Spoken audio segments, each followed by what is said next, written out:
A man identified as Teneng Walters was discovered dead around the Swan neighborhood in Yaoundé, capital of Cameroon, over the weekend. According to information circulating on social media platforms, Mr. Teneng, who was a principal of Government High School Kwang in Piyin, Santa Subdivision, Northwest Region, was killed because he was wearing the traditional atogo, which is an outstanding Northwest traditional outfit. However, after investigations, My Media Prime Television gathered that Mr. Teneng suffered a malaise and died. His wife confirmed he attended an event on Friday night and after that, he could not be reached. We were supposed to attend the event together and even the chief was here. I could not go because I wasn't feeling too well. My husband always calls back immediately every time I beep, but this time around it was not the case. Even when he goes out and he is not coming back on time, he will always let me know. Unfortunately, Mr. Teneng did not reach home after the event on Friday night. He stopped at a beer parlor to get a bottle of drink, and that was the last the family heard of him. His wife said they were worried throughout the night as they waited in vain for his return, and early the following day they launched a search and Mr. Teneng's body was found lying lifeless by the roadside. His family is still to come to terms with his demise and worried when they discovered he passed out blood, which turned into black almost instantly. Mr. Teneng was an internally displaced who moved to Yaoundé with his family due to the socio-economic crisis rocking the northwest and southwest regions. The mortal remains of the two ex-fighters from the DDR Center Bamenda killed last September 29 at the Tebong Health Center under unclear circumstances were removed over the weekend from the Bamenda Regional Hospital mortuary and transported to Accra Subdivision, Donga Mantung Division for burial. In a work service in honor of the two ex-fighters, Sanda Justice and Ekwebu Tabe at the DDR Center Friday, October 15th, reading from Hebrews 9 verses 27 and Revelation 13 verse 14 with guest preachers Reverend Pastor Walters Ngufo and Bonji Wilson, reminded all its appointed ones to die, said the two ex-fighters were already on the path of repentance, reasons why they abandoned their old lives in the bush to come to the DDR for a fresh start. Both preachers encouraged ex-combatants to always trust in God. In their eulogies, family members, friends at the center through their senior prefect acknowledged the death of their colleague was the path chosen by God. He called on those still in the bushes not to be discouraged by the death of one of theirs because death is inevitable. Northwest DDR coordinator Kum Henry Echu, while assured the families of the bereaved of a befitting burial, as instructed by the national coordinator of the DDR, Fayengo Francis, called on the people of the region and Cameroonians to be peace crusaders instead of making gains out of the unfortunate situation. It is an unfortunate incident that can happen anytime in human life. So there is no reason for any Cameroonian who really loves his nation to make gains out of such an unfortunate incident. The DDR, so that they give them food. After 1 year they will be dying, or after 6 months they will die, or they take them and kill. I want to make this abundantly clear. Anybody who propagates that type of information is a disgrace to himself and to his family. Because peace does not belong to one person, it belongs to all of us. The DDR Center is a peace-building institution and is presently well equipped. Promise, such incidents will never happen again. This incident did not take place at the DDR Center. It took place at a health unit.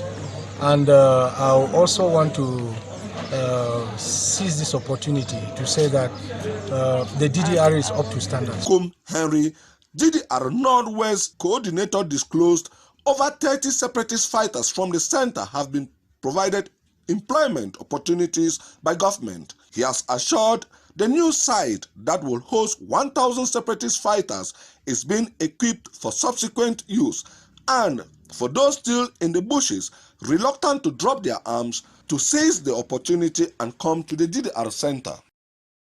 These tour by these delegates from Doctors Without Borders Southwest Region to the Boya Regional Hospital COVID-19 Isolation Center, accommodating 21 beds, was to examine the progress in the treatment of COVID-19 patients while taking stock of equipment and materials needed to ensure that the staff properly carry out their job.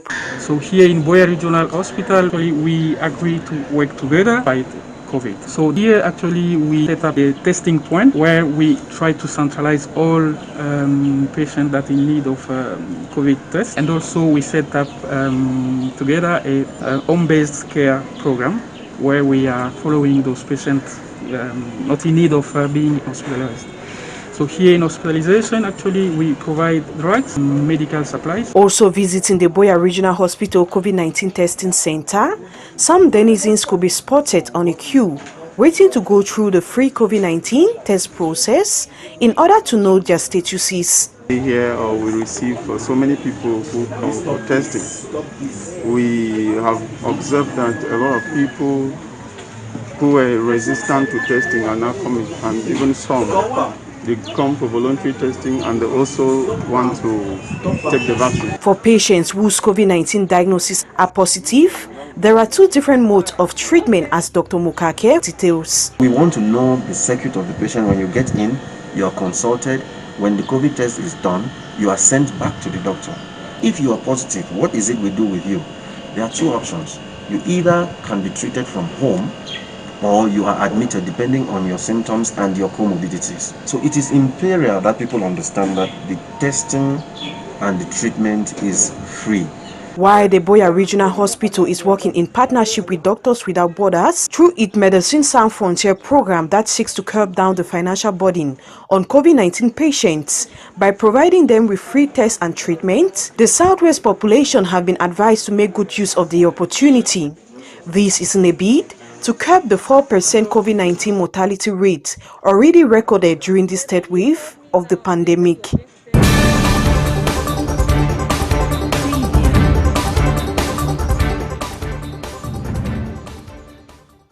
More people go homeless in Agam, Wum, Menchum division of the Northwest following the killing of a soldier Saturday, October 16, 2021 by armed men at the Wanango neighborhood. This soldier is said to be a Muslim and precisely married to a Hausa girl of that extraction, as thunderous gunshots prevailed the rest of Saturday and later part of Monday. This reporter was told alleged Muslim with swords wielding fellows associated with soldiers on rampage, looting, set ablaze several houses. One man was burnt alive, and would appear the security forces were not on scene at the time to stop the angered population from causing the destruction. Investigations has been opened on the matter. This reporter was told this is not the first time that Hausas were going on rampage in Wum. Wum, it should be noted, was amongst the peaceful towns despite the ongoing socio-political unrest witnessed in the two Anglophone restive areas, and being a subset of conflict zone is no exception. By press time, calm is gradually returning back. After touring the center, littoral and southwest regions, Fon Kevin Shometang of Mbo Yakum village extended his peace mission to the west region yesterday, October 18, 2021. While addressing his community residents in the noon, the traditional leader urged them to foster for peace and reconciliation wherever they find themselves. I don't come for Una because I know say Una don't come out village, Una stay for outside.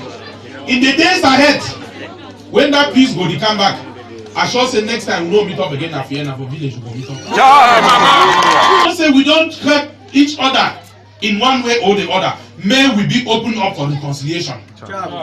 May we reconcile with each other so that together we will be able to develop not just Boyakum, but we will develop the Noon division, we will develop the Oktunya division, and we will develop the nation Cameroon. Fon Kevin Shomitang equally expressed willingness to dialogue with the separatists in a bid to seek peaceful solutions to the ongoing socio-political upheaval in the two English-speaking regions.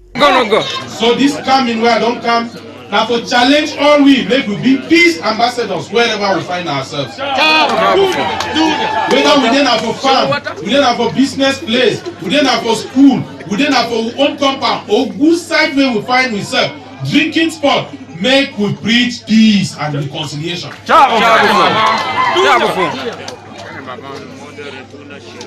Then we begin them, we brother them, we friend them when they there for bush. When I tell them, say I be ready for talk with them. If for talk for them, go bring peace for village, peace for the Northwest region, peace for Cameroon, I be ready for talk for them. The traditional ruler, who doubles as the pioneer president of the Northwest House of Chiefs and the vice president of the Northwest Regional Council, hopes that his subjects become ambassadors of peace as he so desires. And I want to tell you that say that light, we fund them for Northwest don't see them inside me. That capability, that capacity, we fund them don't see them for me. They check say me I lead them. I want me to see the same light inside Bambaland people. Make una shine the light wherever una find ourselves. So that fund them. No go talk say they be make mistake for that person when they be choosing. Fon Shomitang used this tour as an opportunity to distribute didactic materials to student IDPs in the West region.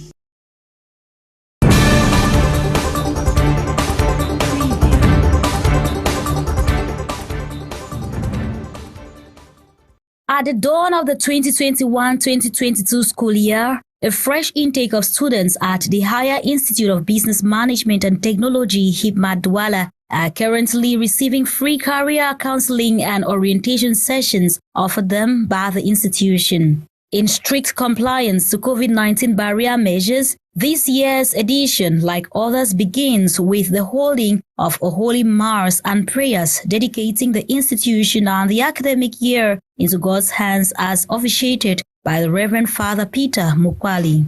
While opening the orientation exercise, the president of HIBMT, Mr. Chilaka Jude, has briefed the students on a wide range of spectrum, including this. Briefing them on the history of our beloved University Institute, HIBMT Douala, and of course our mission and objective as an accredited university institute, and cautioning the students on how to conduct themselves as students studying in the university institute. We are happy to say that HIBMT has been blessed with beautiful accommodations, accommodating our students, year 1, year 2, and year 3 students. Talking to the Dean of Studies, Madame Gloria, the importance of this orientation exercise is being told. So this orientation exercise today is meant to educate them on what to expect as a banking and finance student, on what to expect as an accounting student in HIBMT, on what to expect as a project manager from HIBMT Douala. Affiliated and mentored by 2 great state universities, the president of HIBMT, Mr. Chilaka Jude, while mentioning their bilateral ties, also expresses profound satisfaction. HIBMT is equally being mentored by 2 state universities, the University of Boya and the University of Bamenda. The University of Bamenda mentors HIBMT for the BTech Professional Bachelor's of Technology degree program, and of course the Professional Master's degree program.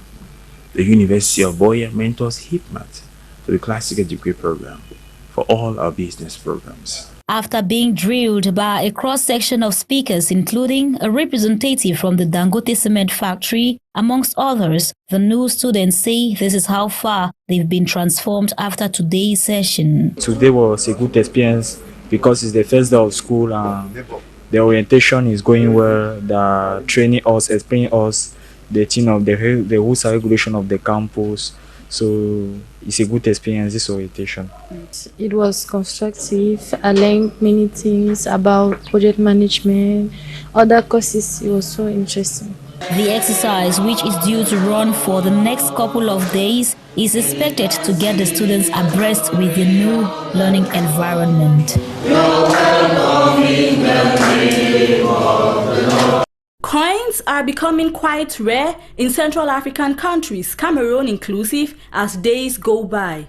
In recent years, more complaints are being raised by traders and buyers about the scarcity of coins, especially in metropolitan cities of Cameroon. The phenomenon is causing untold suffering to the population as one needs coins for day-to-day transactions.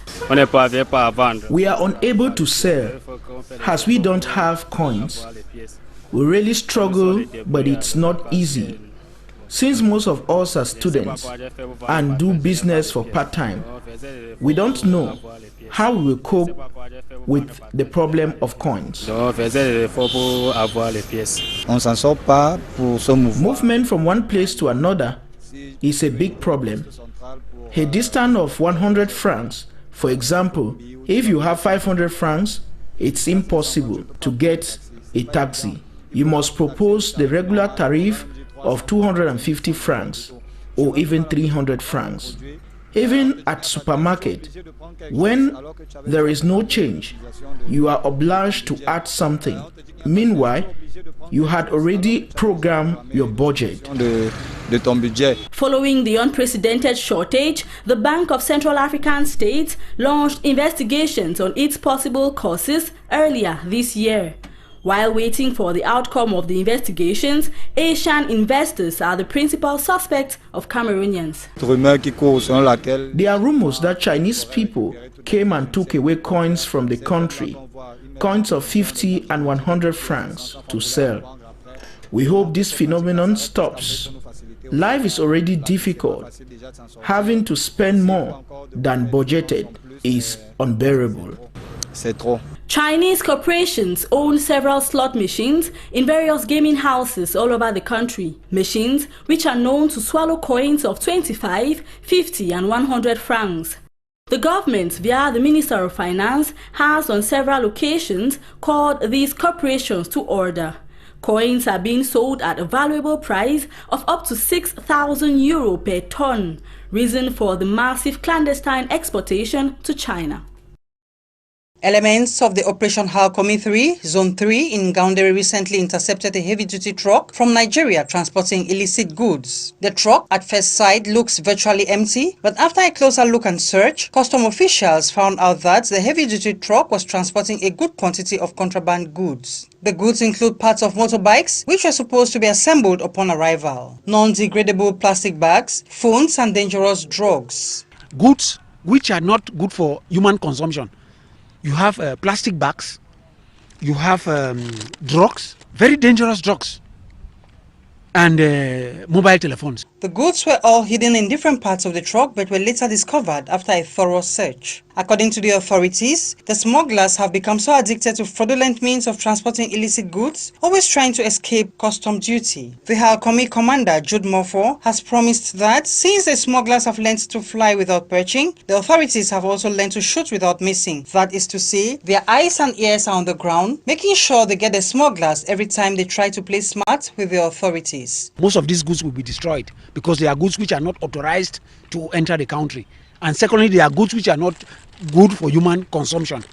So they will be destroyed by the competent authority. The authorities on their part are determined on putting an end to the illegal importation of goods into the country and encourage all business persons to do the right thing.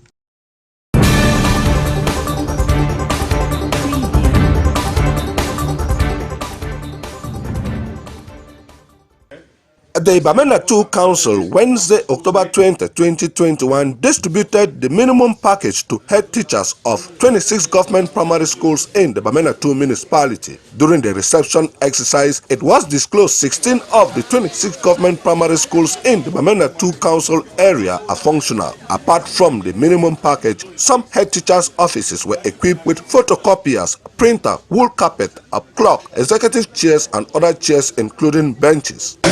Of this kind. The council had never given this up to the extent of office equipment like laptops and water purifier, even chairs, office chairs. I can see them there. So we really need to appreciate the council for doing this. As compared to the past, what they used to do was just writing material. Regretting the package is coming late because of the prevailing insecurity, Mayor Chani Peter of the Bamenda 2 Council appealed the head teachers make use of the quantity allocated to them this year. Said there will be addition to the schools that are functional. The head of state has given all the means for us to assist the teachers and schools to do this vision. So there's no need for municipality or any other council area to stay without going to school. That is why we must make sure that these resources provided to us for the council to assist community, they should receive it genuinely and to use it genuinely. Appreciating the council's gesture, Bamenda 2 Inspector of Basic Education encouraged the cooperation between head teachers and the council, promised to hand vital statistics to the council solve future distribution problem. In addition, as a difficulties that was expressed to the council executive to improve access to health care, the Bamenda 2 Council provided medical equipments, beds, mattresses, chairs, scales, and others to some health facilities for proper health care delivery. Donated a standby generator to the Chomba Integrated Health Center, one of the health facilities largely suffering from the general low voltage weakness across the city of Bamenda. From time immemorial, technicians have proven to be indispensable in our day-to-day activities.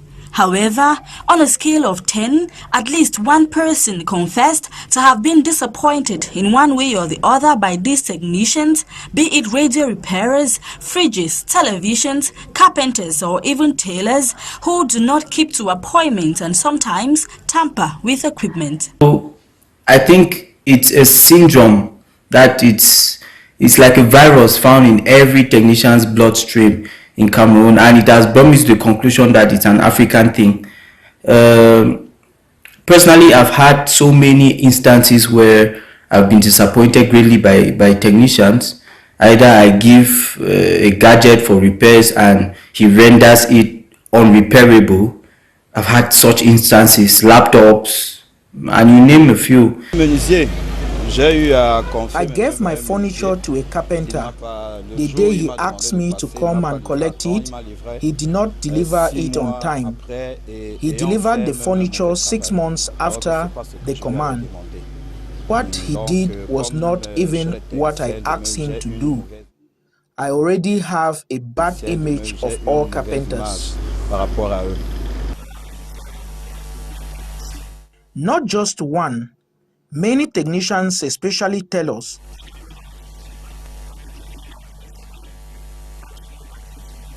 you give them your fabric and in 1 week it's not yet completed. You have to go there over and over and shout at the end of the day the work you gave is not even done, but you just take as you need to dress up well in front of people.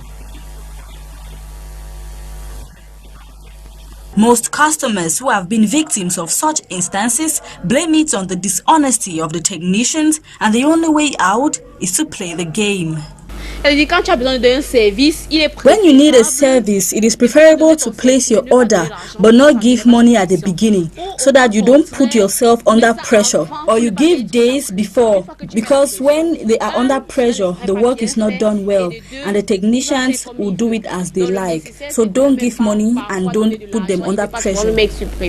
Personally, I've devised a new method. Now if I have to use a dress, say on Sunday, I'll tell the tailor that I'm using it on, say, Thursday, because I know that he's not going to be ready. So when I get there on Thursday, whatever he has done, I could take Friday, Saturday, make it up. So the real D day, which is Sunday, the dress will be ready. I think if Cameroonians take it that way, I see some people dragging technicians to court, to the police station. I don't think that is the solution, because going to the police station, going to court, you're always going to waste your time and resources that you'd have used for something more important. Notwithstanding, technicians on their part have their own story to tell. When a client is coming, he doesn't expect to see another client at the garage. In his head, he is alone and must be attended to. He forgets that there were other clients before him who are equally waiting for our services, but the client does not want to wait, and that's the problem. This feud between customers on the one hand and technicians on the other hand has been existing for decades. With the end-of-year festive period fast approaching, Cameroonians are of the opinion that both parties should get into an agreement to save themselves from trouble.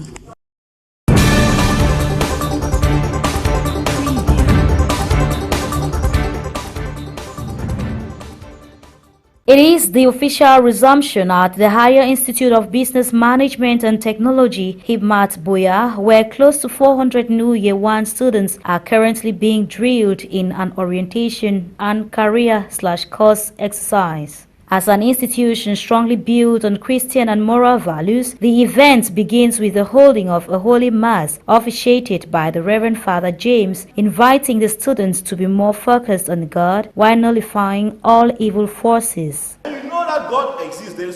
Meanwhile, during his opening address to the students, the president of HIBMT, Mr. Chilaka Jude, promises them a wonderful stay with the best of academic and management staff to cater for their needs till they leave the institution, as he further adds. Studious, hardworking, and of course stay away from any form of distraction.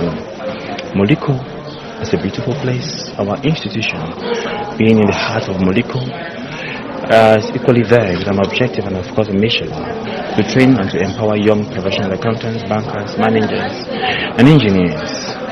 The students, as a matter of fact, are in a beautiful place and of course a beautiful town. In his capacity as rector of the prestigious University Institute, Professor Ibrahim Kashim Tala also delivered a talk on self-realization and actualization for success to the students. You can improve and you can excel. Punctuated by a blend of musical genres from the school's choir. The students for over an hour have also approved of their readiness to stay focused on their chosen career paths in a competitive academic and business world as today's. After an interlude of networking, the students were further orientated into their various departments with the assistance of their respective heads of departments, after which their admission letters and individual timetables were distributed to them for effective learning to begin immediately.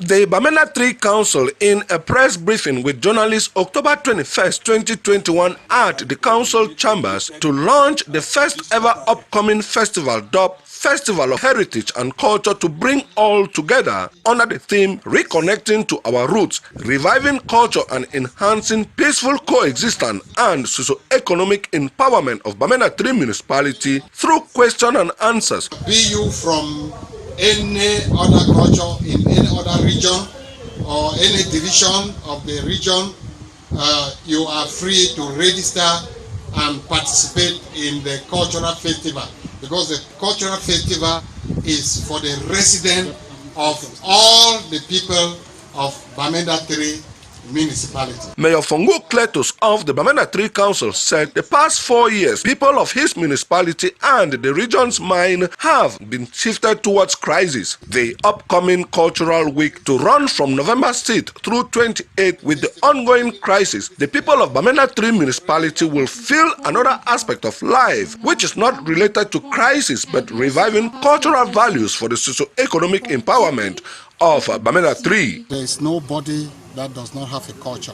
Everybody on earth have a culture, and every single individual, you value your culture, and anything that concerns culture attract hundreds and thousands of people, and if these people are present, it will be the best medium for us to valorize the culture and then make people think differently. Committee members to ensure effective organization of the first ever cultural festival organized by the Bamenda 3 Council were presented and installed during the briefing. To the Divisional Delegate of Arts and Culture, Mezam, the zeal and everyone bracing up for the success of the festival, her ministry has been there all along giving technical assistance. All along we have been there for technical assistance towards the realization of this project, and in the days ahead ahead, we hope that financial assistance will be accorded for a continuous happening of this activity. As the culture of Nkwen Anza and its people will be valorized and promoted systematically, the Bamenda 3 Council has decided to make the event annually. Registration to kickstart this year's event is free. Bamenda 3 Council looks forward optimizing the cultural values and putting more flesh on cultural heritage.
Ne persiste pas, ne m'insulte pas.